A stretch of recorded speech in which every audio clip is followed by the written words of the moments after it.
Hamdan menanggapi pernyataan Presiden Jokowi untuk berkampanye dan memihak.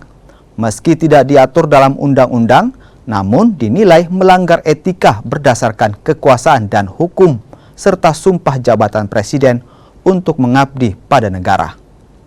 Langkah Presiden untuk berkampanye juga dapat meninggalkan warisan yang buruk. Saya sangat menyesalkan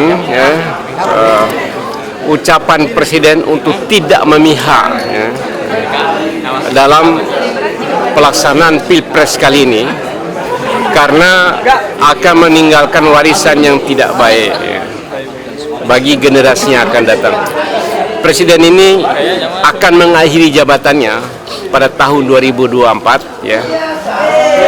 Saya berharap mengakhiri jabatannya dengan husnul khotimah, dengan sebaik-baiknya, karena melakukan yang terbaik bagi bangsa dan negara.